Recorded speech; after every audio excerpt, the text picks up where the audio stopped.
Pronto. Então, a gente já discutiu, a gente já iniciou as nossas discussões sobre o grupo de estudos de Direito Digital e Governança da Internet. A gente acessou a página do nic.br, do cgi.br, e agora a gente passa aí às discussões propriamente a respeito dos textos que que foi enviado aí por e-mail para leitura. Se vocês não tiverem recebido os textos e não tiverem recebido os e-mails informando sobre o grupo de estudos, mandem lá no WhatsApp depois falando, porque às vezes o e-mail ficou errado ou deu algum problema, e aí a ideia agora é usar o e-mail para estar avisando sobre todas as reuniões, enviando os links previamente, fica mais organizado. Então, vamos lá. O nosso encontro de hoje, ele dá essas noções introdutórias de direito digital e governança da internet, falando aí mais inicialmente, né, sobre as leis e os órgãos responsáveis pela governança da internet. Então, nós temos alguns marcos legais interessantes, importantes para o Brasil e para o mundo, e a gente vai fazer uma abordagem inicial, até porque se a gente for fazer uma abordagem aprofundada dessas leis, a gente vai ficar aqui muito tempo, e a ideia é, talvez, discutir algumas dessas leis, encontros específicos, discutir aí a LGPD em algum encontro específico, mas, por enquanto, a gente vai fazer uma abordagem breve inicial para todo mundo se entender um pouco dessa conceituação. Vamos lá.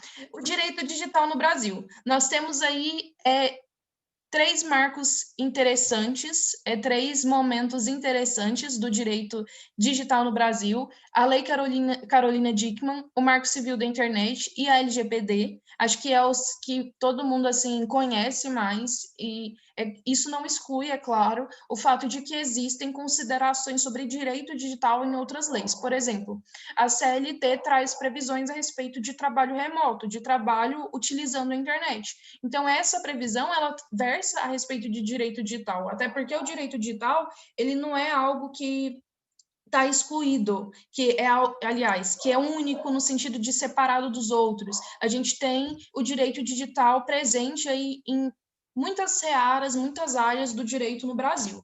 Então, a Lei Carolina Dickmann, ela dispõe sobre a tipificação criminal de delitos informáticos. Vocês lembram do caso da Carolina Dickmann? Sim? Sim. Alguém quer fazer um comentário a respeito?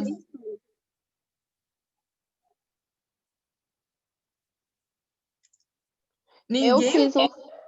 Jéssica?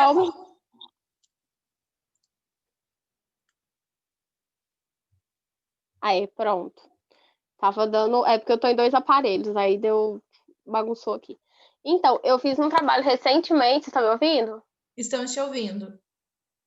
Eu fiz um trabalho recentemente sobre a lei Carolina Dickmann, né, que, se eu não me engano, ela tinha algumas fotos no celular, inclusive fotos pessoais do filho, e invadiram, né, o celular dela, a lei mesmo Só que, assim, o trabalho que eu fiz foi em relação à ineficácia, porque a lei da Carolina Dickmann não teve tanta...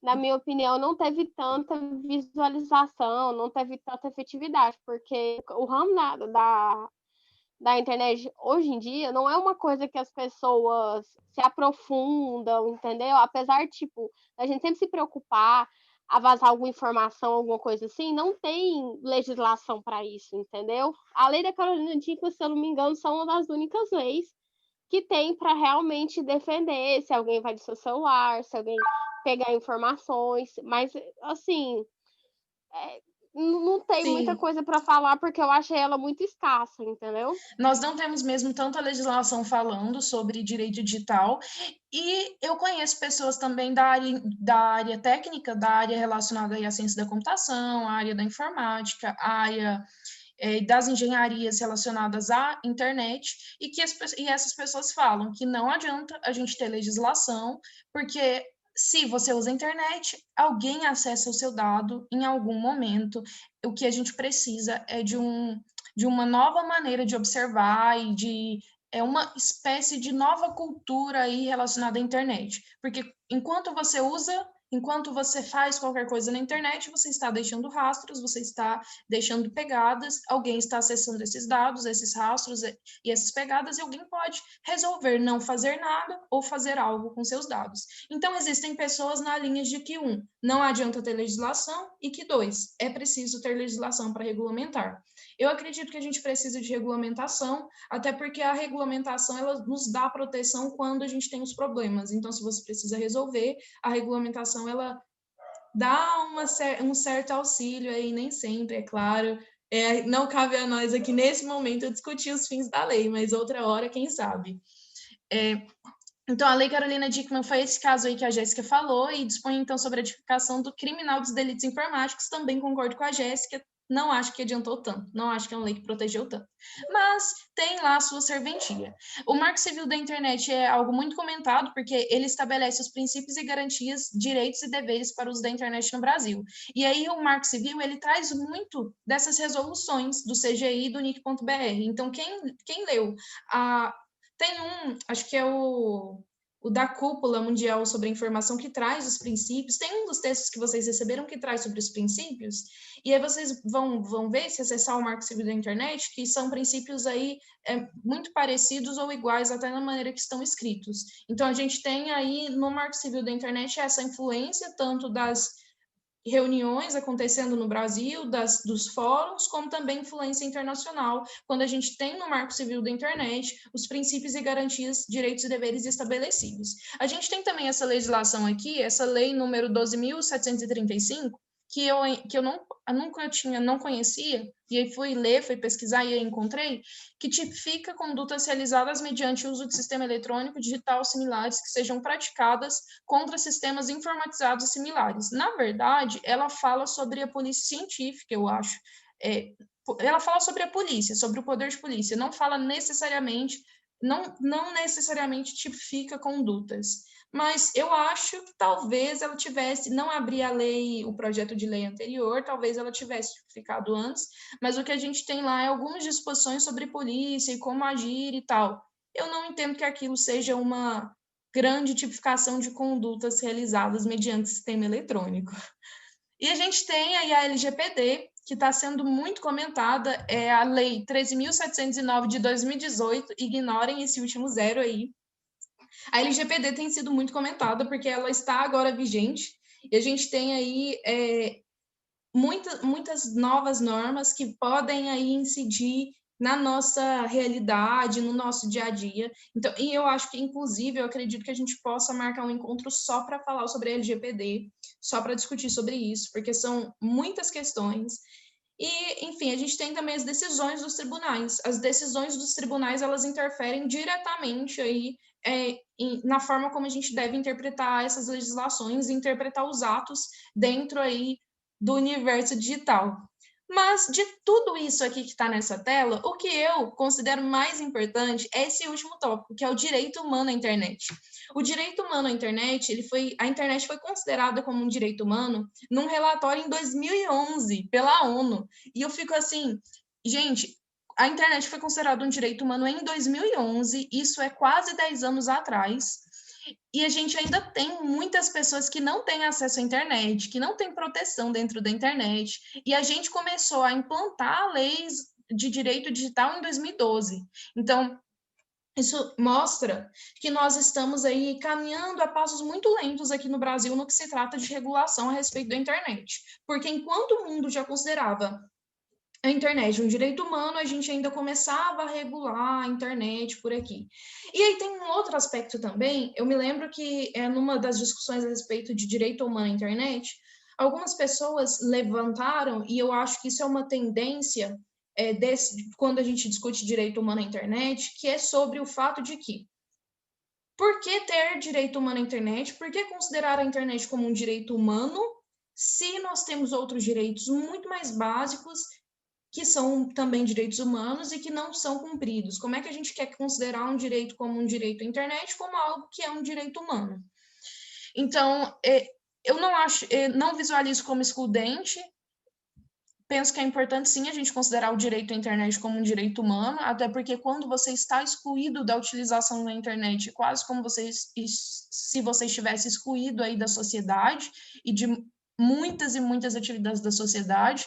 Hoje nós temos trabalhos aí desenvolvidos completamente através do WhatsApp e de redes sociais.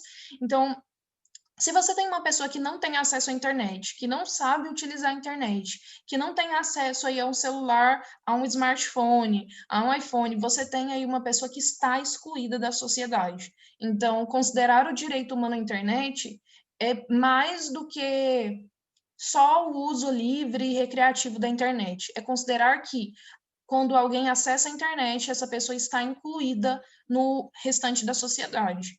Então, discussões e discussões. Se vocês quiserem se manifestar aí a respeito.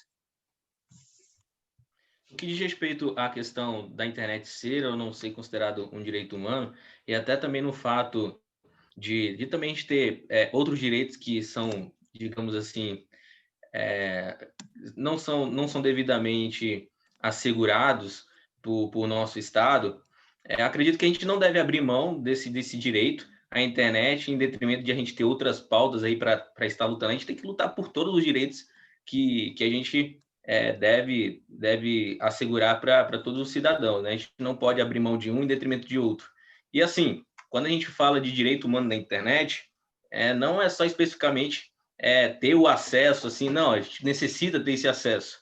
Eu não sei quantas pessoas aqui tiveram já a oportunidade, ou estão tendo a oportunidade de participar.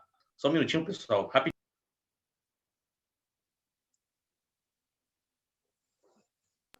Voltei, estou de volta.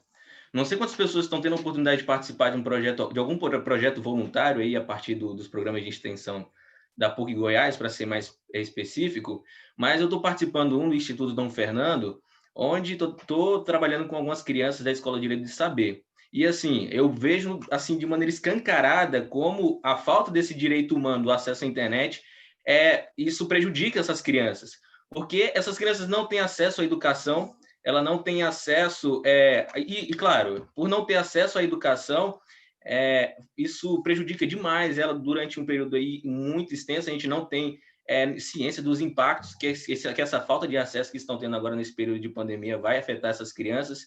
Por incrível que pareça, no século que a gente vive, no momento de transformação tecnológica que a gente vive, por volta de 40 crianças do estado de Goiás, esses são números passados pelo próprio coordenador do Instituto Dom Fernando, 40% das crianças aqui do estado de Goiás não têm acesso à internet, certo? E o que dirá também daquelas crianças que têm acesso à internet, mas só que são prejudicadas por questão de conexão. Às vezes a professora manda talvez uma atividade ali que tem 16 megas, né, de megabytes de tamanho, aí manda pelo WhatsApp, a pessoa não consegue baixar por conta da péssima conexão à internet.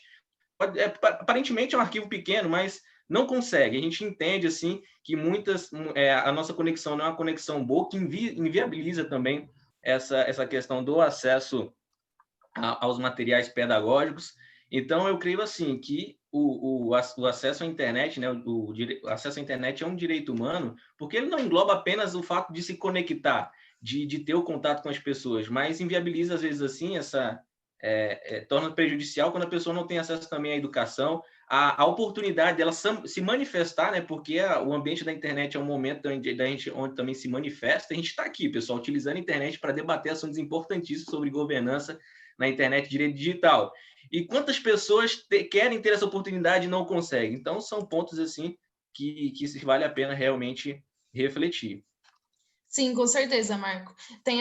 Tem toda essa questão do acesso educacional. O pessoal está comentando aqui se existe algum estudo específico. Esses dados que você trouxe, se você tiver algum estudo específico, algum site explicando sobre isso, se você puder mandar lá no grupo ou aqui no chat, porque daí, enfim, para todo mundo poder acessar depois. Perfeito. Como eu disse, né? Quem me passou esses dados foi o próprio professor Edson Lucas, né? Que ele é o coordenador do Instituto do Fernando. Não realizei uma pesquisa específica voltada a isso. Foi apenas um trecho da breve apresentação que ele fez sobre as problemáticas que eles estão enfrentando nesse momento de pandemia.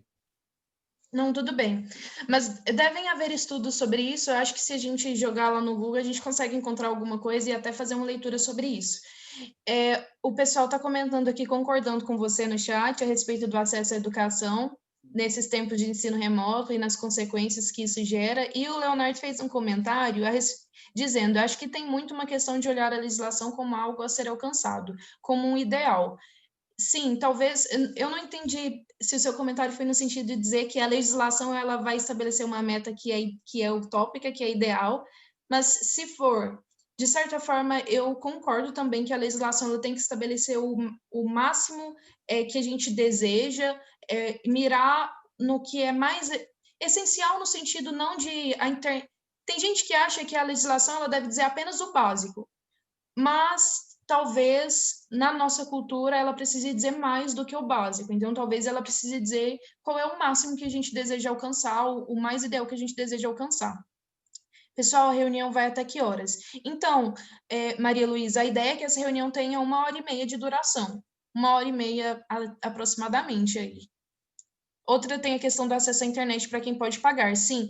Então, Dani, sobre essa questão do acesso à internet e para quem pode pagar. Aqui no Brasil, o acesso à internet, a estrutura física da internet, ela melhorou muito. Então, eu me lembro que antes era, assim, uma coisa muito utópica pensar que a minha avó, que mora na zona rural, poderia acessar a internet. E hoje ela acessa a internet. Hoje, a minha tia que mora com ela tem celular, com acesso à internet. Então, a estrutura física da internet melhorou.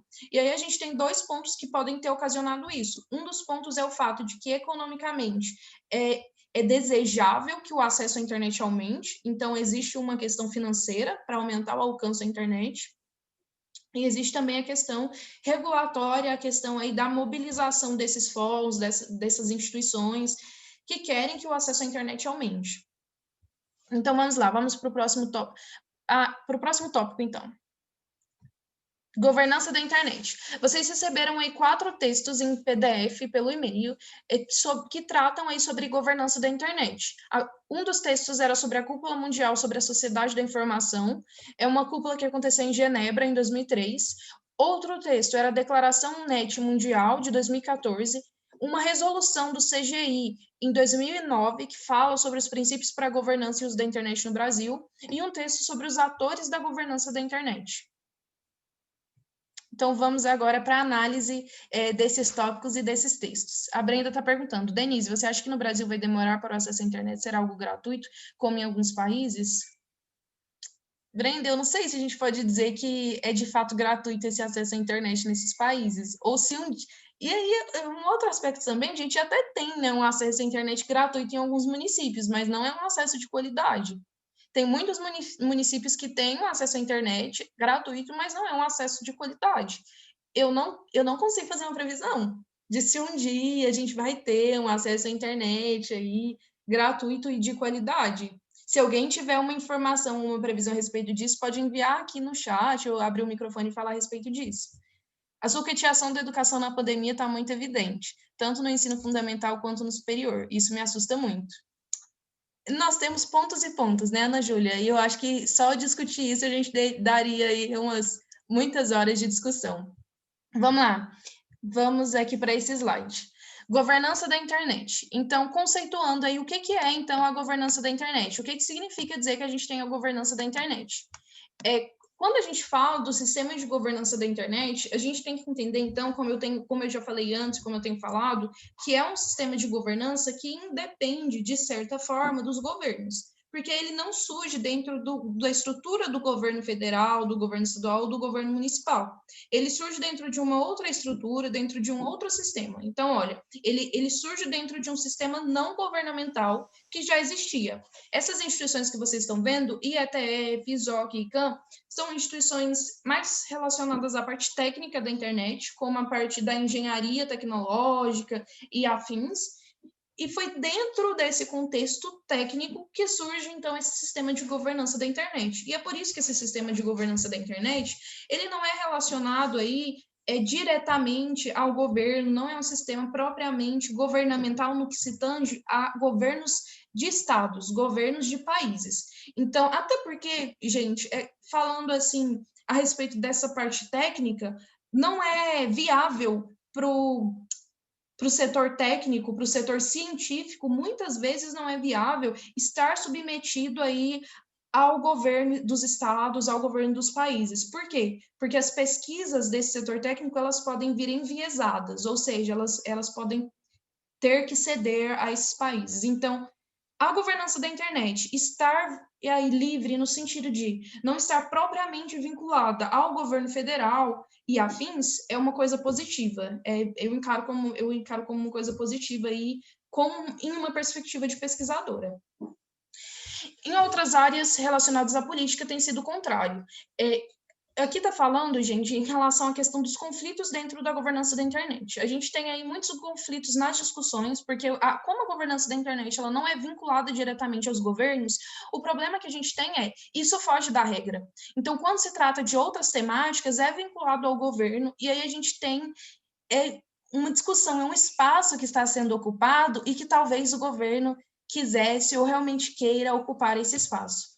Mas, enfim, se alguém quiser fazer algum comentário... É isso que significa aquelas siglas que estavam no slide anterior. Então, IETF é Internet Engineering Task Force, que é aí, esse é o exemplo, eu estava falando para vocês sobre as reuniões que não tem uma liderança, um sistema de liderança específica, sobre o IETF que eu estava falando.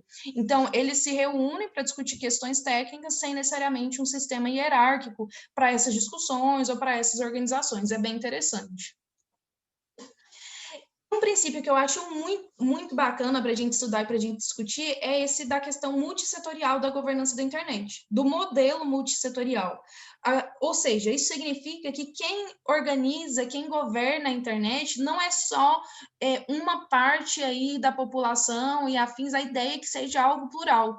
E isso é algo nosso, aqui no Brasil é realmente multissetorial, nós temos a participação, e eu disse em alguns encontros, e repito agora, a governança da internet no Brasil ela é um exemplo para outros lugares do mundo, então ela é vista como a política da governança da internet brasileira, ela é vista com bons olhos, e significa que a gente consegue aplicar bem esse princípio do modelo multissetorial e outros princípios, a gente tem participação plural, então a ideia é que cada vez isso fique mais plural, a gente consegue ver isso nas pequenas e nas grandes escalas da governança multissetorial. Então, se você pega o programa YUF, que é algo relacionado a um estudo dirigido, a uma formação e a participação dos fóruns para a juventude, a gente consegue perceber a aplicação aí de um modelo plural, tanto que as seleções, elas priorizam aí por uma pluralidade em todos os sentidos, no sentido de gênero, no sentido de sexualidade, no sentido de onde moram,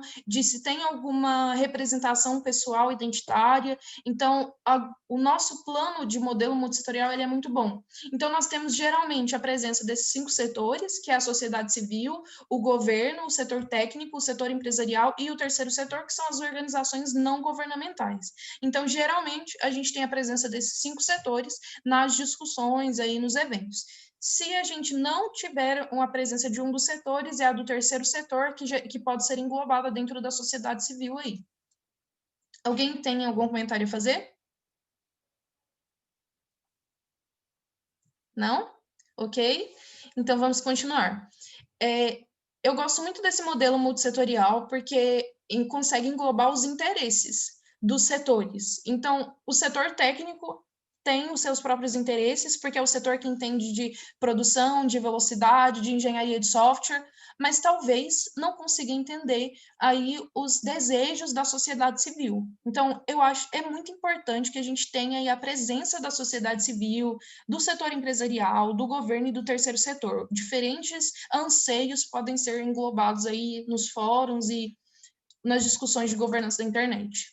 Um dos textos era um texto sobre a cúpula mundial, sobre a sociedade da informação, e aí vocês receberam esse PDF que fala sobre o que é uma cúpula mundial. É um evento mundial onde nós temos muitos países reunidos para discutir e resolver um tópico. Nesse caso, essa cúpula falava aí sobre sociedade da informação. Então, eles dividem o texto da cúpula em 2 momentos, A e B. A é quando eles falam sobre a visão comum da sociedade da informação, o que é essa sociedade da informação, e B é uma sociedade da informação para todos. Então, eles trazem uma série de tópicos.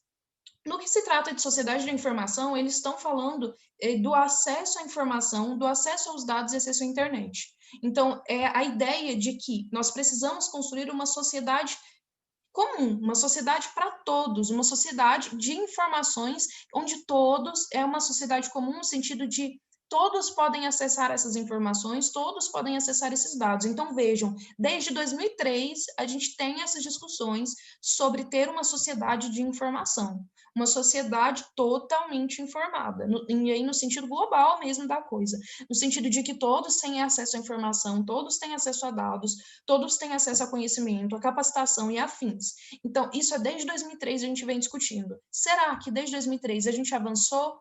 De que forma? Eu vislumbro aí através de pesquisas, análises e discussões que a gente tem melhorado muito. A pandemia ela é ruim, mas esse momento impulsionou esse acesso à informação, esse acesso aí aos meios digitais, porque foi uma necessidade.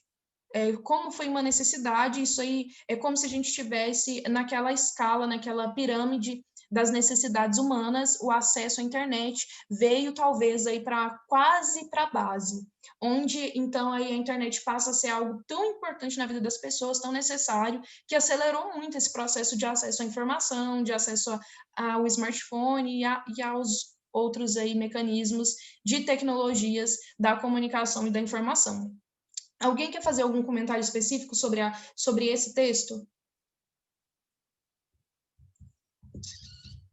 Eu acredito que de 2003 para cá a gente veio avançando a passos de tartaruga, né? Porque eu não sei se é uma cultura assim especificamente brasileira também, para a gente já trazer um pouquinho mais para a nossa visão aqui do nosso país, da gente querer resolver os problemas, querer resolver as coisas, assim, aperfeiçoar determinados setores, quer seja internet, quer seja infraestrutura educacional, só quando dá realmente um problema. Então, por exemplo, vou me preocupar em colocar novos postos, por exemplo, né? Vou pegar aqui uma coisa que está acontecendo agora e que está sendo motivo de alerta. Vou me preocupar em criar novos postos de fiscalização ambiental apenas no momento que tiver as matas sendo incendiadas, as florestas estão pegando fogo. Vou me preocupar em reforçar a segurança pública quando os níveis de criminalidade estiverem assim exorbitantes. Então, o Brasil tem essa cultura de se preocupar com as coisas, com tudo que está ao nosso redor, apenas quando dá problema. Então, esse momento de pandemia serviu justamente, como você disse, para a gente ter esse aperfeiçoamento das nossas bases tecnológicas de acesso à internet, mas só veio, no caso aí, a se preocupar com isso por essa problemática que nós estamos enfrentando agora.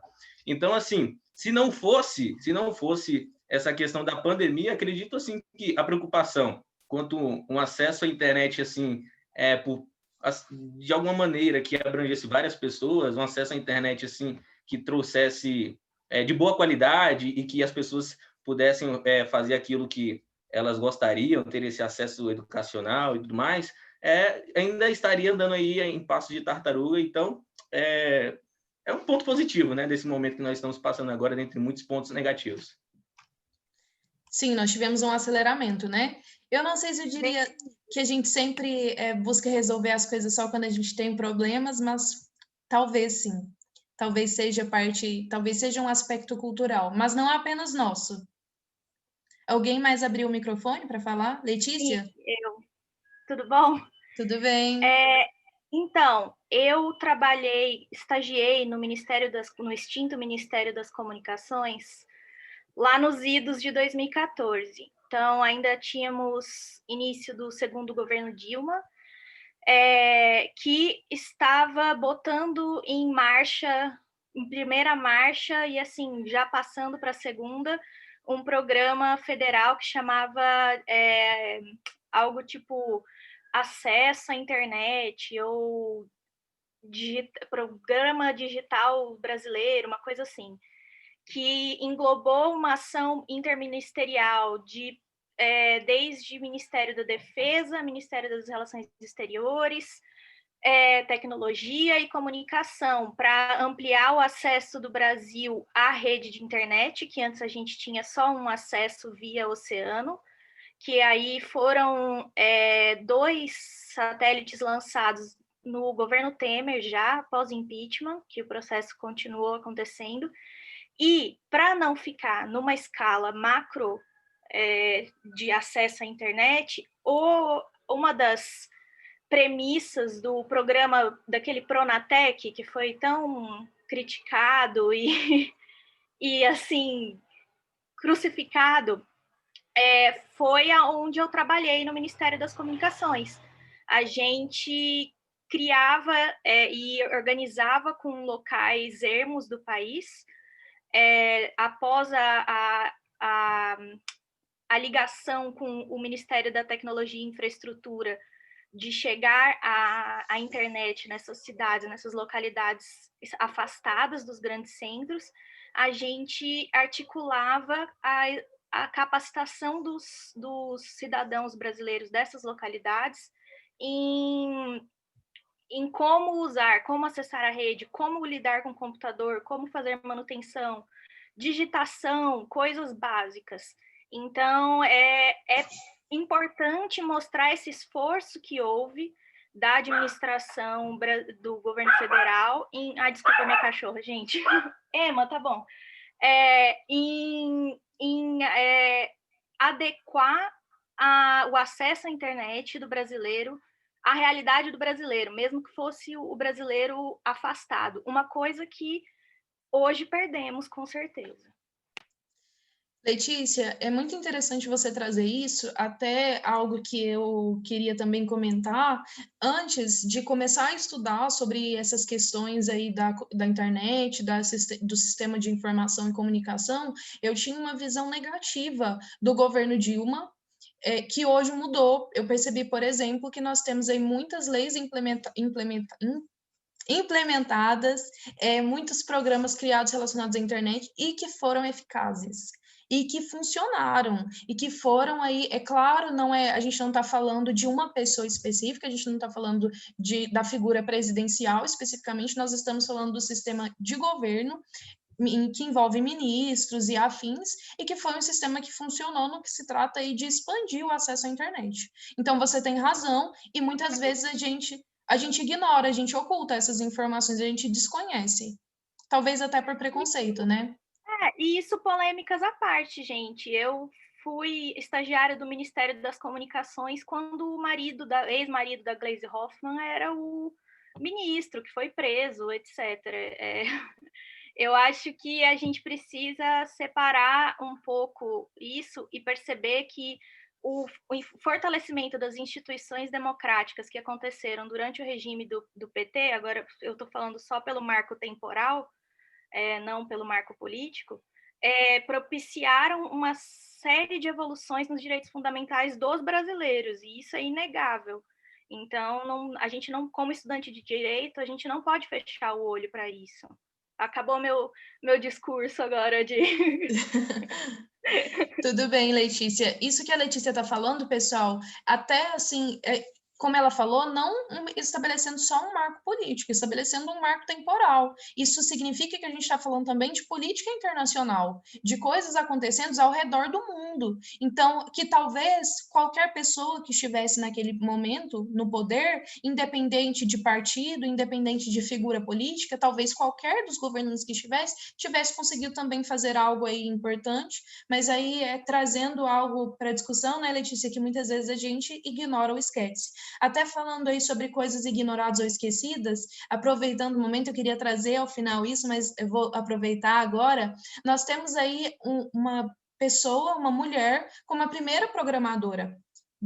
Entre todas as pessoas, uma mulher, que é a Ada, e a gente muitas vezes ignora que esse fato. A gente tende a pensar, por exemplo, que computação, matemática, exatas não é coisa de mulher. Nós, inclusive, tem um projeto que eu quero trazer para dialogar com vocês, que se chama Meninas Digitais do Cerrado, que fala muito sobre essas questões da programação voltadas para a mulher e afins. E isso aqui, pessoal, não é um discurso político, é um discurso aí relacionado a essas discussões, como a internet é implantada, figuras importantes para a internet. A gente não está ignorando aí participações de outros setores, de outros políticos, ou dos homens e de afins. É só mostrando que a história às vezes é contada ignorando a participação de algumas pessoas e alguns personagens que são importantes, sim. Mas voltando aqui para a nossa temática da Cúpula Mundial, mais alguém quer fazer algum adendo? Deixa eu só fazer uma leve recomendo um pouquinho aqui. Quando eu trabalho com história, né? Tipo assim, e quando a gente fala de história, dentro da teoria da história, a gente sempre tem que lembrar, principalmente com as narrativas que a gente vê na mídia, que toda história, toda memória é seguida por um esquecimento. E que esse esquecimento da história tem usos políticos. Então, sempre tem que ficar lembrando que a narrativa contada para a história por alguém pode ter um fundo político atrás. A gente vê isso muito também, que teve um documentário sobre a história do Brasil, lançado recentemente, eu acho que foi pelo MBL, Movimento de Lutas no Bairro, a MBL, que é basicamente isso, porque foi que não teve nenhuma participação de historiador, sabe? Então, tem que tomar cuidado desses usos políticos da história. Sim, com certeza. Inclusive. Ai, eu tô aqui. Esse tipo de discurso, assim, tem uma coisa também agora para os amantes das relações internacionais. Tem uma teoria de relações internacionais que fala que os silêncios, que são justamente as coisas que não são teorizadas e não são estudadas, são as que dizem mais. Então, que o que você escolheu deixar no silêncio é o que diz sobre o que você está estudando. E isso é muito real, nossa. Me senti impactada, Letícia. Vou tomar cuidado mais agora com as minhas falas. Pessoal, é muito interessante como a gente consegue ter pluralidade nas nossas discussões. Talvez até porque nós temos optado por manter aí uma participação plural no sentido de pessoas de muitas áreas. Isso enriquece muito os nossos conhecimentos. Até porque é uma coisa que a gente costuma sempre dizer dentro da LAAD, quem sabe só direito, não sabe direito. O direito é muito mais do que só as legislações e as coisas escritas. Mas vamos lá. Eu não vou falar sobre cada um desses tópicos, porque a gente já está aí com 1h20 já de reunião, mais ou menos 1h20 de reunião.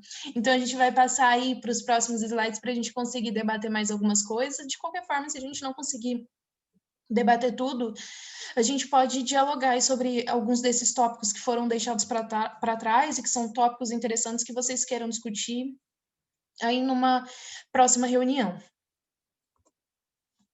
A Declaração NET Mundial.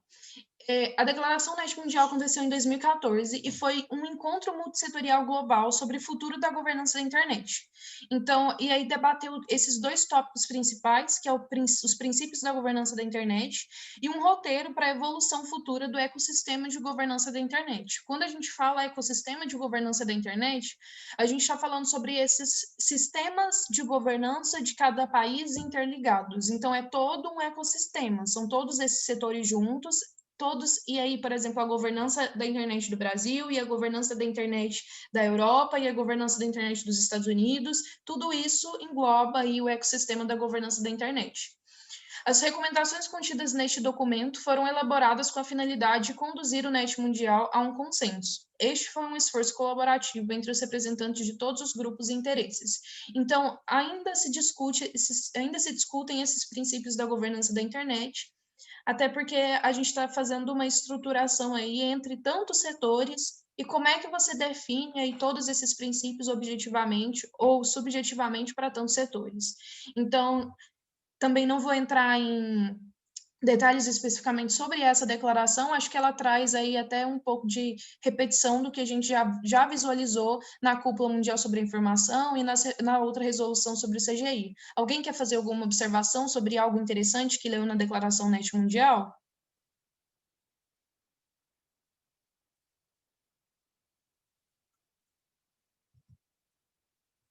Ninguém? Se vocês estiverem falando aí pelo chat, eu não estou vendo. Eu não consegui colocar aqui na minha tela. Mas já... A gente falou que podia prorrogar a reunião para mais 2 horas, sabe? A gente não vê problema. Não, 2 horas eu não sei não, mas uns 15 minutos e tal a gente pode. Mas 2 horas, meu Deus do céu, nem tomei café ainda.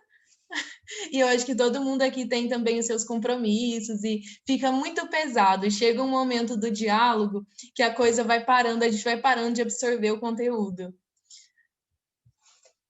Resolução CGI, Princípios para a Governança e Uso da Internet no Brasil. Eu escrevi aqui, coloquei os princípios para vocês observarem e para vocês notarem que são princípios aí que a gente encontra lá no Marco Civil da Internet. Então, vejam, liberdade, privacidade, direitos humanos, governança democrática e colaborativa, universalidade, diversidade, inovação, neutralidade da internet, inimputabilidade da rede, e esse que eu achei bem interessante, inimputabilidade da rede. O que isso significa? Significa que a rede, ela não deve ser penalizada, o sistema em si, mas a pessoa que fez o ato, que é um ato indevido, que é um ato errado. Então, a inimputabilidade da rede é isso. Não é a rede que deve ser penalizada, mas a pessoa. Funcionalidade, segurança e estabilidade, padronização e interoperabilidade, que é aquilo que eu falei no início. A internet, os sistemas dentro da internet, eles devem seguir um padrão para que eles sejam interoperáveis, para que eles consigam navegar entre si. Então, as plataformas, elas devem conseguir navegar entre si. Ambiente legal e regulatório. Então, isso significa que é um ambiente que não é um ambiente sem lei. É um ambiente regulado, existe legislação e existe proteção dentro desse ambiente, que é o ambiente aí da internet no Brasil. A gente está falando, nesse caso especificamente, do Brasil, porque foi o CGI.br que elaborou essa resolução. Alguém quer fazer algum comentário? Ok. Deixa eu parar o compartilhamento. Então, pessoal, esses eram os slides que eu havia preparado aí sobre as discussões, sobre as temáticas que a gente tinha para abordar hoje. Vocês receberam também um vídeo que fala um pouco sobre a questão dos atores e sobre o funcionamento da governança da internet, e eu acredito que nesse momento a gente pode abrir aí para algumas discussões, para alguns diálogos. Acredito que eu já expus e já falei bastante aqui, vocês já devem estar cansados aí de me ouvir falando, então esse é o momento para que vocês falem também e exponham aí coisas interessantes que vocês conhecem, que vocês leram. Tem muito conteúdo, muita coisa bacana, e é o tempo todo a gente recebendo notícias, e tudo isso dá para a gente discutir aqui. Então, eu fico nesse momento aí aguardando o comunicado de vocês. Posso começar? Pode começar, Letícia. Eu estava embalando já nas teorias. Não, então, eu queria... Essa questão da inimputabilidade da rede me fez lembrar muito desse instinto humano. Não acredito que seja uma coisa cultural só do Ocidente, eu acredito que seja humano global, mas eu não posso falar com certeza, porque eu não tenho tanto conhecimento sobre a cultura oriental, de que esse instinto persecutório do novo, qualquer coisa nova, qualquer coisa tecnológica, ela é perseguida e não quem faz mau uso dela. Não importa o que seja, se é na tecnologia, se é de um jeito novo de se relacionar, de que seja. E é muito curioso, né? Como eles tiveram esse cuidado de já colocar isso, tipo, ei, galera, a culpa não é da rede, é de quem faz uso dela. Isso eu achei muito interessante. Com certeza, Letícia. A gente costuma pensar como nos tempos antigos ainda, apesar de, entre aspas, os tempos serem novos, a gente costuma ter esse senso mitológico de que, a título de exemplo, antes eu estava vendo uma série sobre a era de Joseon na Coreia e afins, eu estou gostando muito de estudar sobre cultura oriental e ver, enfim. E aí eles acreditavam que quando acontecia um eclipse, coisas ruins aconteciam. Na verdade, coisas ruins aconteciam durante o eclipse porque as pessoas ficavam loucas, preocupadas e tal. E aí esse é o ponto que você disse. Eles tiveram muito cuidado mesmo, dizendo que a culpa não é da internet, talvez a culpa seja aí da plataforma, mas não necessariamente da coisa, do objeto, mas da pessoa que faz uso, da pessoa que programou.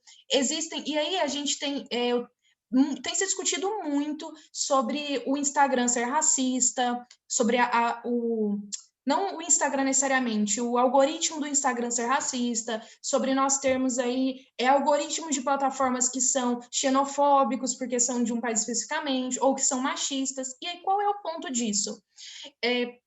pessoas programaram e pessoas utilizam o algoritmo. Então, essas pessoas, elas deixam o rastro que é um rastro racista, que é um rastro machista e xenofóbico, e entre outros preconceitos. E isso é comprovado, galera. A gente tem aí, por exemplo, o Google, que teve um problema, que é um problema jurídico, porque as fotos, eu não sei exatamente há quanto tempo, há quantos anos atrás, há pouco tempo atrás, aquela parte do Google, aquela parte de fotos do Google, eu não sei se vocês já abriram, mas o Google, ele captura o seu rosto, e aí ele pega todas as suas fotos e ele coloca numa pasta. Então, se você entra em pessoas e clica em cada rosto, você consegue encontrar todas as fotos em que aquela pessoa está presente, das fotos que estão no seu Drive. E aí, algum tempo atrás, o Google relacionou as fotos de pessoas pretas, de pessoas negras, a fotos de macacos, de gorilas. Então, fazia o recorte de uma foto de um gorila e colocava na capa e relacionava, que é um claro ato de racismo e de algoritmo mal programado e afins. Isso deu um problemão e foi resolvido. Mas nós temos outros exemplos nesse sentido e que continuam. Exemplos de algoritmos que são racistas e que são machistas e que são xenofóbicos, mas lembrando que esses algoritmos foram programados por nós, como a Letícia falou, nós somos nós pessoas, né, Letícia? Esse rolê da imputabilidade, eu lembro que a gente já tinha comentado aqui no chat antes, que o dono do Facebook, né, o Zuckerberg, nunca sei falar o nome dele, ele tomou um processo dentro da Suprema Corte Americana, justamente por vários fatores, né? Porque, tipo, você pegar o documentário Privacidade Hackeada, expõe ações do Facebook na eleição norte-americana. E você pegar o dilema das redes é justamente sobre essa venda de usuários, venda da privacidade da pessoa para a empresa. E ele tomou um processo. E o cara que processou ele até foi o cara que criou o Google Drive, saca? Ele foi, tipo assim, ele tinha criado um manifesto, no Dilemas da Rede mostra muito isso, que ele tinha criado um manifesto porque ele percebeu que essas coisas dos programadores estavam controlando muita coisa, que as pessoas chegavam, ele criou um manifesto, só que esse manifesto não deu em nada. Aí ele começou a fazer um grupo e ele processou o Zuckerberg, só que o Zuckerberg, ele parece não ligar muito porque ele tá ganhando dinheiro.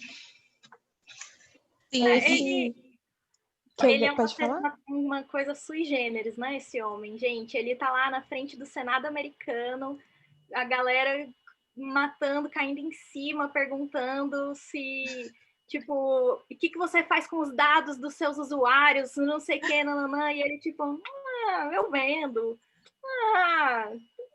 É assim. Tipo, ele tá alheio. O lucro dele é tão grande que ele não se importa de ser processado. Não, ele tá cagando para as instituições. Desculpa a palavra, mas ele tá cagando para as instituições. E nessa série da Netflix, O Dilema das Redes Sociais, um dos caras que fala, ele é o programador do Gmail. E ele fala isso o tempo todo. E ele criou também um manifesto na época para tentar mudar. Aí teve uma galera que falou, nossa, vamos fazer. E aí depois todo mundo desistiu e sumiu. E ele ficou sozinho no projeto, tipo, não foi para frente, sabe? A querer mudar isso de roubar os dados e colocar certas notícias na nossa frente, que eram meio que manipuladoras. Na série ele explica melhor. E essa questão dos algoritmos que estava discutindo, teve uma empresa, eu não me lembro a empresa agora, eu vi no Instagram. É a Cambridge Analytica. Eu acho que eles estavam colocando conteúdo com as pessoas, os modelos negros, e eles viram que não tinham tanto compartilhamentos, os posts dele. E aí eles, por uma semana, se eu não me engano, eles colocaram somente pessoas brancas, sabe? Bem aquele padrão mesmo. E aí estourou, um monte de gente via, compartilharam. E aí depois eles falaram meio que esse experimento que eles tinham feito, porque eles viram que os algoritmos não estavam, os números não batiam quando eles mudavam as pessoas, entende? Sim, isso sobre aquele... Perdão, Ludi? Denise. Pode falar, Ludi. Perdão.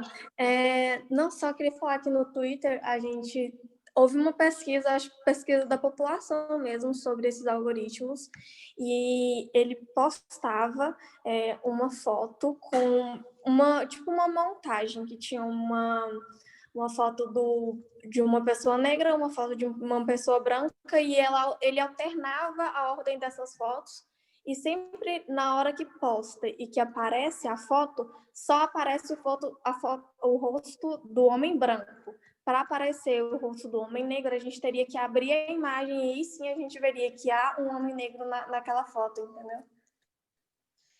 Entendi. Depois você pode encaminhar para a gente visualizar. Vou tentar sim. Falando sobre essa questão dos algoritmos e do que a gente consome, isso aí a gente até, eu acho que tem até um dia específico para a gente discutir isso na programação, mas eu tenho que verificar depois. Sobre a questão do que a gente consome.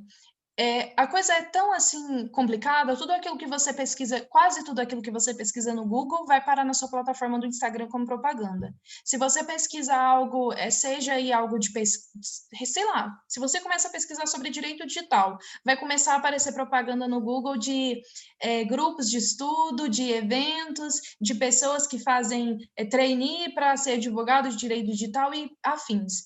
Então, a gente às vezes manipula o algoritmo, a gente utiliza o algoritmo para fins próprios, benefícios, para encontrar as coisas de maneira facilitada, mas qual é o preço que a gente está pagando por essa facilitação? Porque, vejam, dados, a gente não tem essa consciência ainda, mas os dados, eles são a coisa mais valiosa que existe. Os seus dados, eles falam quem você é, eles falam suas fraquezas e suas forças. Então, quando a gente vende esses dados, quando a gente está dando tudo de graça sobre nós, a gente está correndo um risco muito grande. E aí, quando a gente fala de opinião própria, como a gente pode querer falar de opinião própria se tudo que aparece na nossa tela do Instagram tem um nicho específico, porque a gente só pesquisa sobre aquilo? Para alguém que acha que a sua opinião é a mais certa do mundo, essa pessoa nunca vai parar de achar que a opinião dela é a mais certa do mundo, porque o algoritmo sempre mostra para ela as mesmas reportagens, as mesmas pesquisas, os mesmos resultados. Então, nós somos continuamente manipulados por esse algoritmo e tendemos a achar que nós somos aí as pessoas mais certas e donas da razão. E aí, existem algumas maneiras de evitar isso. Se você quer... aqui em casa, no meu notebook, eu uso o DuckDuckGo quando vou fazer alguma pesquisa, que não é tão bom como o Google. O Google é muito melhor no sentido de direcionar mais e tal, mas tudo tem um preço. Quando eu quero fazer alguma pesquisa que eu não quero que fique aparecendo propaganda no meu celular, geralmente eu uso o DuckDuckGo, ao invés de usar o Google. Porque o Google, basta eu pesquisar lá, sei lá, cultura da Itália, que eu recebo curso de italiano no meu Instagram, não sei o que de propaganda, em qualquer página que eu acesse. Então, se vocês querem receber, e aí é o que eu costumo dizer aqui em casa, se eu quero, você pode escolher ser manipulado pelo algoritmo em alguns assuntos que são do seu interesse, como você pode escolher também não ser manipulado. E aí você pode usar as páginas que têm mais proteção, pode baixar os servidores no seu computador que são mais protegidos, e aí quando você não quiser ser manipulado, você vai lá nesse servidor mais protegido e pesquisa lá. Mas veja, existem vantagens e desvantagens, é lógico. Mas tinha uma outra coisa que alguém tinha comentado e eu queria fazer um comentário e eu me esqueci. Mas antes, vamos dando continuidade aqui ao debate, eu vou enviar no chat o link para vocês preencherem, para garantirem a presença de vocês hoje. Não esqueçam de acessar o link, então, e preencher aí. Eu acabei de enviar. Se der algum problema aí, vocês me digam, por favor. Mais alguém quer fazer um comentário? Rapidinho, você falou do DuckDuckGo, eu uso o Qwant, né? O Qwant é outra plataforma também mais segura para fazer pesquisa. Manda aí no chat. Essa eu ainda não conheço, não. Pessoal, uma outra dica, uma outra coisa que as pessoas sempre falam e que é muito importante, a gente ignora completamente, é as senhas, quando a gente vai proteger aí, enfim, qualquer coisa, a gente tende a usar a mesma senha ou variações da mesma senha. Então, é preferível que ou a gente use variações de uma senha, ou que a gente tenha aí um aplicativo, algo instalado para gerir as senhas. Então, você pode ter várias senhas. E você pode ter aí, eu não estou lembrada agora de qual é o nome, mas eu sei que tem um aplicativo que faz a gestão das senhas e que é um aplicativo muito seguro. Dizem um aplicativo muito seguro. Pelo local onde foi recomendada a utilização desse aplicativo, eu acredito que seja mesmo seguro. Mas, enfim, alguém mais quer fazer... Letícia? É o Alt? Não sei. Você usa esse? Eu comecei a usar, mas eu não saquei muito, porque eu não sou muito das tecnologias. Eu sou dessas assim, que se rendeu ao pacto que fez de venda dos próprios dados.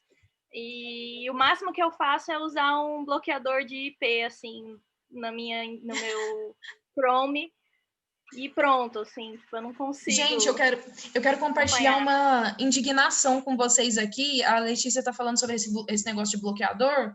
Eu bloqueei os cookies, né, no meu notebook, porque eu não quero ficar recebendo propaganda. E eu fiquei com muita raiva, porque eu fui acessar o evento de iniciação científica da PUC, e aquele negócio do Teams lá, da plataforma, você não consegue acessar se você não permitir que eles acessem os seus cookies. E aí eu fiquei assim, essa universidade não está respeitando meus direitos digitais. Porque, gente, eu não tenho que ser obrigada a ceder a utilização dos meus cookies. O que é esses cookies da internet? É simplesmente para eles acessarem aí dados das suas pesquisas, da sua navegação para fazer propaganda, direcionar. E o pior, se eles quisessem acessar os meus cookies enquanto estou navegando, só isso tudo bem. Mas eu sou obrigada a dar permissão. Não, Leonardo, não tem como usar adblock. Se você usa o navegador do Teams, você não pode, eu uso o adblock. Tanto que eu fui acessar o Teams pela web, porque eu também não uso o aplicativo, acho muito pesado, e aí eu tive que desabilitar o adblock e permitir a utilização de cookies por terceiros. Eu achei um absurdo, porque se fosse a utilização dos cookies só para eles, ainda tudo bem. Mas quando você dá permissão da utilização dos seus cookies para terceiros, quando você clica nisso, você está dizendo: eu permito que você venda os meus dados para seja lá quem você quiser. Eu estou indignada. Denise, eu lembrei de uma instância do documentário que a Gabriele citou. Como é que é aquela, muito assim, como é que é o nome em português, Gabriele? É privacidade... Privacidade hackeada, da Cambridge, né? Isso, é o Great Hack. E aí ele fala justamente isso, de que os dados é o bem mais valioso da humanidade atualmente. Que se você pega a pessoa mais rica do mundo, que é o Jeff Bezos, da Amazon, ele ganha o dinheiro dele sobre esse tráfico, e é tráfico mesmo, de dados privados alheios. É um absurdo e a gente não sabe como se protege, né? Gente, não sabe nada. É muito absurdo. Outra coisa, assim, que eu parei para pensar foi justamente que ano passado parece que levantaram uma discussão em relação àquela... Quando você vai, por exemplo, criar um e-mail, ou então quando você vai acessar uma página, tem os termos e condições, né? Que é aquela coisa gigantesca que ninguém lê e provavelmente, com certeza, né? Porque nada é planejado, tudo é premeditado, ainda mais por esse pessoal, que eles ganham dinheiro com os nossos dados. Deve ter alguma cláusula lá quando você observa que tem lá o uso dos seus dados e você não tem a opção de não escolher ceder isso e poder utilizar a página. Você só pode utilizar a página se você concordar com isso, ou seja, você é obrigado a vender os seus dados mesmo sem querer. E não tem nada para legislar isso, assim, que eu conheça atualmente. Eu nunca ouvi falar de uma legislação sobre esses usos de dados, sobre esses termos de compromisso. E é muito absurdo, porque, Dani, assim, é uma coisa imposta que você precisa. Dani, o famoso você sai do espeto e cai na brasa. Não tem saída. Exatamente. Ou você fica excluído e você não utiliza as plataformas, ou você utiliza e vende a sua alma. Você pode escolher não, o que você você prefere. E o pior é porque, assim, a pessoa, a gente até tem um certo conhecimento digital e olha lá que a gente não sabe nada. Imagina a pessoa que não tem conhecimento nenhum. Vamos, por exemplo, os nossos tios, os nossos avós, sei lá, que precisam comprar alguma coisa, ou então que precisam acessar alguma coisa, aí tem lá essa venda de dados, ninguém sabe, a gente só aceita. E é uns termos mirabolantes que estão com uns nomes assim que ninguém entende nada. Primeiro, e tá lá seus dados vendidos. A gente já não costuma ler. É absurdo na A gente já não costuma ler, Dani, Uhum. e geralmente essas permissões, elas estão em inglês. E aí, assim, o site é todo em português, mas as permissões do site, elas estão em inglês. Eu, assim, realmente acho um absurdo. Se vocês quiserem se proteger, quando acessarem qualquer página, por mais chato que seja, sempre que forem acessar, eles têm na parte de permissões. Vocês vão clicar apenas permissões essenciais. Nunca clique em permitir tudo. Sério mesmo. Quando você clica em permitir tudo, você está permitindo... Sério. Você está vendendo todos os seus dados. Não façam isso. Cliquem em apenas permissões essenciais quando acessarem aí em qualquer site. Existem sites que você não pode acessar se você não permitir aí o acesso aos seus dados e tal. O que eu também concordo com a Dani. Não deve... E é uma discussão nos fóruns que eu participei, o pessoal tem discutido isso. Deveria haver uma opção onde você pode navegar na plataforma digital e no site sem ter que dar os seus dados, sem ter que vender os seus dados. Eu coloquei um comentário, pessoal ficando desesperado agora no chat. Fiquem mesmo, vocês venderam tudo de vocês. Eu vou falar aqui uma coisa agora que eu li agorinha e fiquei desesperada também. Existe um problema, um fenômeno acontecendo onde as inteligências artificiais, algumas inteligências, ou seja, um algoritmo programado, pega as nossas fotos, e coloca numa foto de um nude ou num vídeo de pornografia, e aí é muito difícil você identificar que aquilo ali é uma montagem. Então, sim, Letícia, isso mesmo. Então, a gente precisa ter muito cuidado para onde a gente cede as nossas fotos, nossos vídeos, mesmo que sejam só vídeos falando. Então, quem usa redes sociais tem um problema.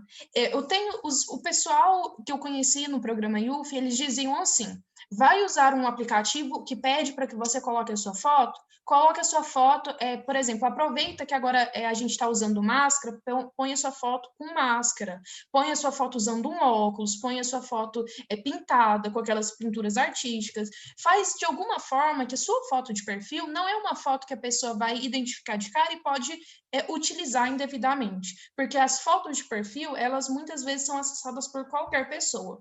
Mas, enfim, essa dos nudes eu achei muito interessante. Eu fiquei pensando assim, gente, o desespero, se você aí tirou uma foto sorridente do seu rosto, maravilhosa, maravilhoso, e aí, de repente, você recebe um vídeo no seu WhatsApp da sua mãe, do seu pai, falando: que nude é esse, meu filho? Denise. Gente, desespero total. A gente precisa ter mais cuidado.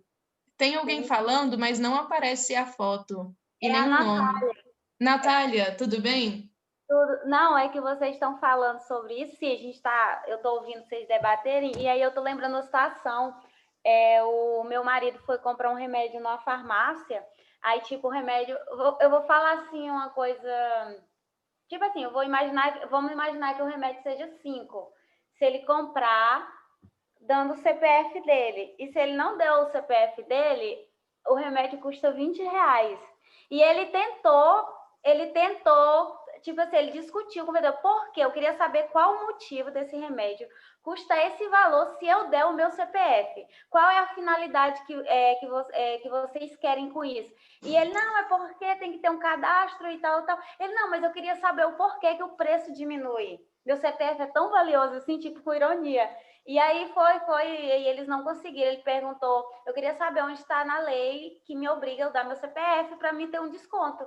E aí eles enrolaram lá e meu marido não comprou. Aí esses dias eu assisti numa reportagem, o Ministério Público, acho que, eu não sei, foi um estado do Nordeste, entrou com uma ação contra umas farmácias, porque estava muito alto o índice deles pegar o CPF, sabe, da pessoa. Aí eu queria só deixar isso aqui registrado. Tem umas utilizações indevidas do CPF para aqueles cadastros públicos que vende o remédio sai mais barato, alguma coisa assim. Aqui em Rubiataba, eu sou de Rubiataba, não sou de Goiânia, cidade mais maravilhosa do estado de Goiás. Aqui na minha cidade tem um caso, um problema jurídico de uma farmácia que estava fazendo isso. Talvez seja algo assim, não sei, mas pode ser que seja. Venda de dados rolando desde sempre e a gente vendendo ingenuamente, porque acha que o benefício econômico é o melhor benefício. E aí a gente se perde porque a gente está vendendo coisas aí muito mais importantes e que não deveriam ser vendidas. Mas... Pessoal, vou Posso mostrar para vocês uma informação sobre essa temática na prática. Vocês vão se assustar se alguém não tiver conhecimento, mas eu vou mostrar para vocês na prática. Vocês conhecem, eu acho que todos vocês conhecem o aplicativo do Spotify, né? Para que serve o Spotify? Para ouvir música, né? Vou entrar aqui para vocês nas configurações do Spotify. Consegue ver aqui? Que eu entrei nas configurações gerais dele. Eu acho que está meio complicado de ver. Você está pelo notebook? Se você quiser compartilhar a sua tela, eu acho que tem jeito. Não, é porque eu tô pelo celular e aí não tem como... eu não tenho um aplicativo do Zoom para poder compartilhar pelo celular. Mas tá dando para ver. Deu para ver. Né? Tô aqui nas aplicações gerais do Spotify e olha só as permissões que o Spotify solicita para mim. E olha que o Spotify é um aplicativo de música. E ele pede para mim permissão de contatos da minha agenda, de câmera do meu celular, frontal e traseira, memória e microfone. Dá só uma olhada aí, ó. Agora me respondam para que eles querem tudo isso. Para vender, porque a gente é um produto. Gente, Nós somos um produto. não, você tá ouvindo música com esse filmão na sua cara, então, mãe? Gente, muito bom. O Gustavo fez um comentário. O Gustavo fez um comentário aqui que eu acho interessante, porque esse caso aqui é um caso muito conhecido. O aplicativo FaceApp foi acusado de roubar dados dos seus usuários, uma vez que ele capturava sua imagem e as vendia para diversos fins. Esse aí é um caso comprovado. Alguns anos atrás, o FaceApp, quando começou a bombar, ele foi acusado e comprovado de fazer isso. Aí, no ano passado, as pessoas começaram a usar de novo o mesmo aplicativo, que não mudou nada nas suas permissões e tal. Eu uso o Spotify, já estou arrependida, Marco, mas nunca usei o FaceApp. O FaceApp enfim, um problema. E a gente tem uma outra questão, falando que a gente está falando aqui de fotos, a gente tem aí os programas que criam imagens, tipo, pessoas que não existem. Então, você cria uma imagem de uma pessoa que não existe e você insere ela. É um dado de uma... E aí, essas fotos, elas são criadas a partir de um conjunto de outras fotos. Então, pega nossas fotos aqui, nosso vídeo e cria alguém do nada. E aí insere essa pessoa num contexto, é um ser que existe num plano virtual e que pode causar aí algum efeito. Nós já é 10h53, estamos aqui tomando tempo de vocês, as discussões estão ótimas. Imagina o pessoal que ouve Spotify no banheiro, leva o celular para ouvir no banheiro. Eu tô falando isso! Amiga, nós estamos desesperadas por isso, você não tá entendendo. A gente vai banhar. A gente vai banhar ouvindo música. Existem maneiras de vocês se prevenirem. No notebook, vocês sempre podem colocar aí na câmera de vocês uma fita, um papelzinho para tampar a câmera. Também vocês podem tampar o microfone. E existe, para quem é mais chique, mais refinado, elegante, tem um trequinho, uma coisa que eu não sei. Alexa, não é? Não, é um negócio para você tampar a câmera, que você compra. Ah, tá. É um mecanismo, assim, tipo uma capinha de celular, mas para câmera, que você compra e aí, que não tem cola, não tem nada, quando você quer, tipo uma cortininha para tela. Então, assim, fica organizado. Eu descobri. Eu descobri que o meu notebook... Eu perdi um celular no banheiro. Esse celular aqui, ó, que eu tenho, oxidou dentro do banheiro. Aquele negócio quente que sai a fumacinha, oxidou e ferrou com o meu celular todinho. Só uma dica, viu, gente? Gente, eu descobri que no meu notebook tem como travar a câmera, porque eu achei que ela não funcionava, mas ela estava travada, tá bom? Então, vocês podem travar também. Gente, como? Qual que é o tutorial? Fala pra nós.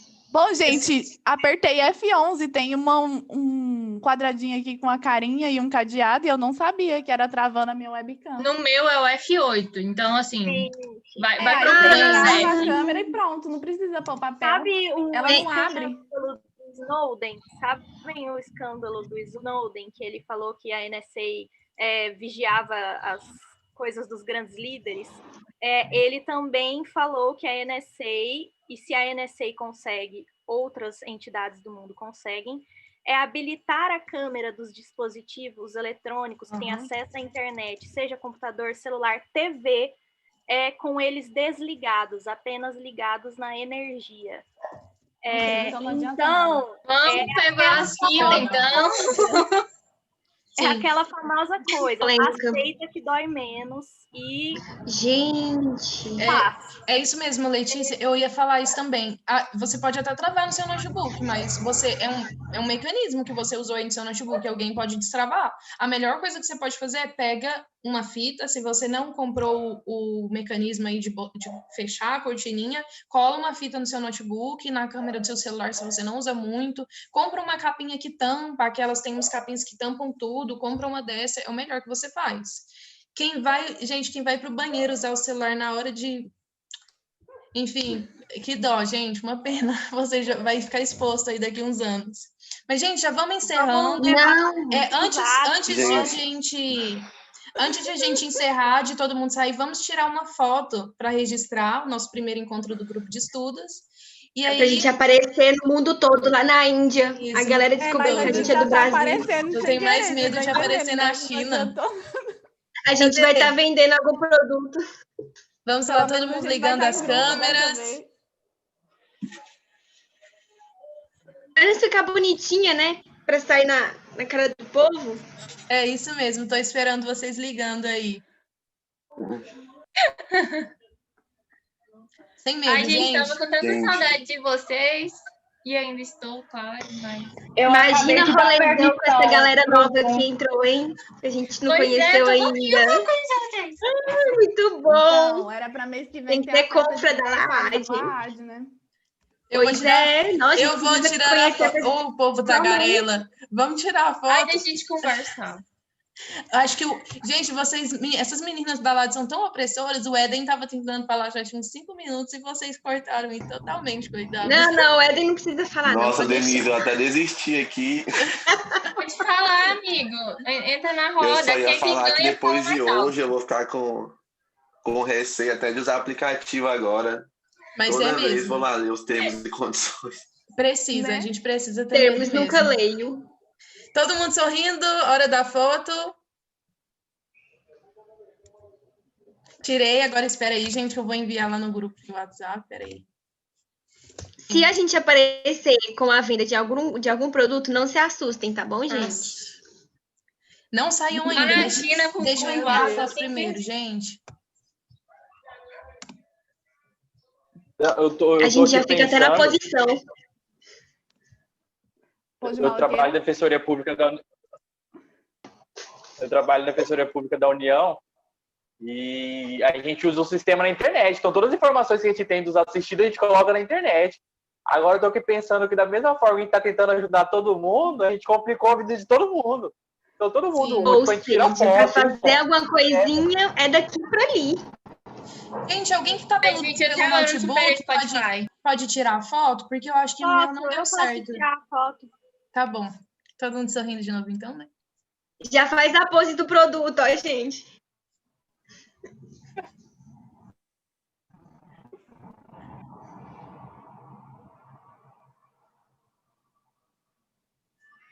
Foi, eu tava com o microfone mudo aí, deixei todo mundo assim, tava sorrindo. Tirou das duas telas? Não, colaborou com o Saga. Tem 2 páginas. Porque tem 34 pessoas, então tem 2. Ih, gente, então vamos de novo fazer a cara aí. Congela a cara aí, gente. Já faz a foto do produto. Próxima tela. Eu não sei em qual eu tô, né? Eu também não sei, gente. Bom que eu tô aqui sorrindo, porque eu não sei em qual tela. Foi? Foram as 2. Beleza. Pessoal, muito obrigada. Beleza, gente. Foi ótimo. Espero que vocês tenham gostado. Tem várias sugestões aqui de leitura, de vídeos e de filmes, séries. Mandem no grupo lá de membros, porque essas sugestões às vezes se perdem no chat. Uma listinha. Vou postar lá. Tá bom. Durante a reunião eu fui anotando as indicações da galera. Não se esqueçam de preencher, galera, não se esqueçam de preencher o formulário, tá? Para confirmar a presença de vocês hoje. Muito obrigada pela presença de vocês. E já que a gente falou tanto em redes, nós estamos aí com alguns projetos aí para as redes sociais. A gente utiliza o TikTok, está produzindo uma série de vídeos aí chamada Desafio Direito em 15 Segundos. Se vocês quiserem produzir aí, Vamos junto. A gente já assinou um contrato com o diabo mesmo. Vendemos as nossas almas porque usamos o Instagram. Eu não quero usar. Gente, olha que embalagem linda. Eu quero patrocínio. Eu não quero Eu quero de graça, patrocínio. vocês são Exatamente, muito eu sou uma achei blogueira que eu sem ia poder. vender a minha alma por outro motivo e não por usar as redes sociais. Minha imagem vai ser vendida, eu não vou nem ficar famoso. Gente, Olha que sério, sério, agora eu vou ficar né, super pelo amor nova. de Deus. Agora vocês vão parar de assistir aula, participar de reunião e tudo, porque vocês... Vou processar todo Não, mundo agora. Então exclui a conta de vocês no Vou Instagram, desinsta- no Vou Facebook. Vou pro meio desinstalar do meu mato, computador, viver de vou desinstalar fotossíntese. Facebook, Instagram, Tô no WhatsApp. caminho, tô no Vou caminho. nem Depois que eu trabalhar, desligar vou aqui, eu vou ganhar desinstalar. tudo de processo. Eu vou pra Exatamente. praia vender minha arte, porque lá tem pessoas pra comprar. Exatamente. A meta Miçangueira. é viver de indenização mesmo. Renda passiva. Sim. Tem E investimento será melhor, que não. ganha o processo? Gente, eu tenho que sair porque agora eu tenho aula. Beijo pra A vocês. pauta está encerrada, portanto, declaro como encerrada a presente reunião. Quem quiser já sair... Ué, Denise cortando todo mundo pra ir embora. Então, vocês podem ficar conversando. Eu tô falando assim, tá todo mundo liberado, né? Todo mundo liberado. Se quiser conversar, pode. Tchau, gente. Ai, gente, amo. Tchau, gente. Tchau, gente. Com Deus. Tchau, gente. Bom final de semana pra todo mundo. Tchau, até mais. Tchau, pessoal. Bom final de semana a todos. Tchau, bom fim de Tchau, semana. tchau. Pessoal, bom fim de semana. Tchau. Tchau, galera. Até mais. Tchau, até mais. Tchau, gente. Até mais. Tchau. Tchau, gente. Bom final de semana. Bom fim de semana para vocês. Até mais.